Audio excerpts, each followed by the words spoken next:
अस्सलाम वालेकुम नाज़रीन, मैं हूं मारूफ मलिक और आप देख रहे हैं सियासतनामा। दोस्तों हमारे पास कहते हैं आज चीफ जस्टिस काजी फायज ईसा का वो तारीखी जुमला याद आ गया, अगर आप बावर्ची खाने की गर्मी बर्दाश्त नहीं कर सकते तो आपको बावर्ची खाने में नहीं होना चाहिए। दोस्तों मोहम्मद मालिक कहते हैं इस वक्त पाकिस्तान में सबसे पावरफुल 3 लोग हैं, इमरान खान, आर्मी चीफ और चीफ जस्टिस। दोस्तों नजमुल हसन बाजवा कहते हैं आज समाअत का लाइव स्ट्रीम ना होना, फिर तस्वीर वायरल होने पर अदालती अमले का दौड़ लगाना, फिर कमरा अदालत में बड़ी स्क्रीन से तस्वीर मिनिमाइज करना, फिर जस्टिस अतर मिनल्ला का इमरान खान का दलाइल के लिए पुकारने पर काजी साहब का टोक कर मखदूम साहब को दलाइल देने का कहना और इमरान खान को इंतजार करवाना, आज हर एक छोटे से छोटे अमल ने यह जाहिर किया कि काजी साहब कितने छोटे आदमी हैं। दोस्तों आमिर मीर कहते हैं अपने हकूक के लिए आवाज बुलंद करने वालों को भारतीय एजेंट करार देकर खामोश कराना अब मुमकिन नहीं। इस दिन से डरिए जब लोग सड़कों पर आकर कहेंगे आओ हमें गोली मारो, हम सब गद्दार हैं, खुदा के लिए कायदे आजम के पाकिस्तान पर रहम करो, यहाँ गद्दारी को तमगा और हुब्बल वतनी को गाली मत बनाओ। जस्टिस अतर मिनल्ला कहते हैं सुप्रीम कोर्ट के 7 रुकनी बेंच ने 90 दिनों में इलेक्शन कराने के लिए कहा मगर नहीं हुए। इसके जवाब में चीफ जस्टिस काजी फायज ईसा कहते हैं मेरी सरबराही में 3 रुकनी बेंच ने सिर्फ 12 दिनों में इलेक्शन कराने का फैसला दिया।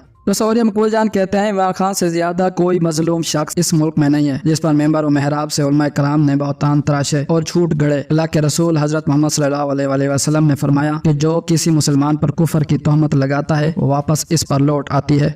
जावेद चौधरी कहते हैं अगर मीडिया फैसला करे कि हमने आज इमरान खान को कवरेज नहीं देनी तो मीडिया हाउस आधे घंटे बाद घुटने टेकने पर मजबूर हो जाएगा। ये रियासत इमरान खान के बगैर नहीं चल सकती। शहबाज अली कहते हैं 1992 से लेकर 2018 तक नवाज शरीफ का लाया हुआ कानून था कि आप पाकिस्तान से जितना भी पैसा बाहर ले जाएं आपसे किसी भी किस्म का सवाल नहीं होगा। ये काला कानून 2018 में इज्जत माब इमरान खान की हुकूमत ने खत्म किया। जस्टिस अतर मिनल्ला का अटॉर्नी जनरल से इस्तफसार, पगड़ियां फुटबॉल बना दी गई हैं, ये वाजे कर दूं कि कोई भी जज न डरेगा न सहमेगा। आपने जजेस को प्रॉक्सी के जरिए धमकाना शुरू कर दिया। तो फैसल वाडा की प्रेस कॉन्फ्रेंस उन्होंने कहा कि बार बार इंटेलिजेंस इदारों का नाम लिया जा रहा है, अब इल्जाम लगाने से काम नहीं चलेगा। अब अगर किसी ने पगड़ी उछाली तो पगड़ी को फुटबॉल बनाएंगे और डबल पगड़ी उछालेंगे। जजेस को इल्जामात से दूर होना चाहिए। इसके जवाब में जस्टिस अतर मिनल्ला कहते हैं हमें कहा जा रहा है कि पगड़ियों को फुटबॉल बनाएंगे, ऐसा कहने वाले खुद को एक्सपोज कर रहे हैं।